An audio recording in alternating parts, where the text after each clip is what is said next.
we see that like if Mars was in Taurus with Jupiter, there'd be a very big abundance of opportunity and things, but Mars specifically in Taurus has this like very like diamond seeking sort of energy, but also in a way that is very financially sound. The people that are managing your finances, you want some Taurus Virgo in that. Like you want someone who's very detail oriented, who's very stable in the way that they're approaching things. And that's the thing about Mars Taurus is they are, and this is more Mars second house, but they are gonna have this like interesting relationship with their finances, with the way that they go about things in their life and the way that what they value, they're gonna like fight for and protect. But it's very interesting when you think about the analogy of putting like the bowl within like the vegetable garden, or within like just like the like plot of all these flowers, right? Like this flower garden, or you know, in this china shop, right? There's this aspect of Mars in these areas, or in a bank account, right? This spendthrift energy. There's these things that Mars being put in a Venusian sign, and specifically in Taurus, is more of a physical kind of disruptor, right? In like a peace disruptor.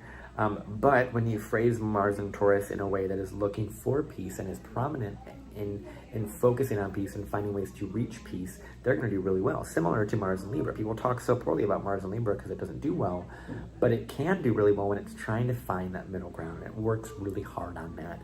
And Mars and Taurus works really hard on building that foundation and maintaining that foundation and really being powerful in their own plot of soil and their own land and their own bank account. Like they're so big on their own values and their own things, and they can be so rich in so many ways. And these are also people that can be great, like weirdly like miners, like people that are mining for gold and able to turn things over. When I talk about Taurus a lot, I said this, and I think it says in Sun in Taurus, I want to say, but these are people that you could see that, or I think it says more Mercury in Taurus, but these are people that you could see that are jewelers, that are people that are, you know, creating jewelry, creating physical things, making money from their physical product, and having a physically grounded sort of like reality and a physically grounded focus, right? So they're so focused on the physical things and the resources and plants and all the things that they can make and they can create, that they're like, okay, I'm gonna do this, I'm gonna do this thing, I'm gonna make this thing,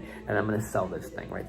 They're the ones that can also like flip a lot of things. Like I see this with if we have like a Mars Saturn aspect with Mars and Taurus, there can be this, and a supportive one too, there can be this kind of like thrifting energy, right? Thrift, and I should talk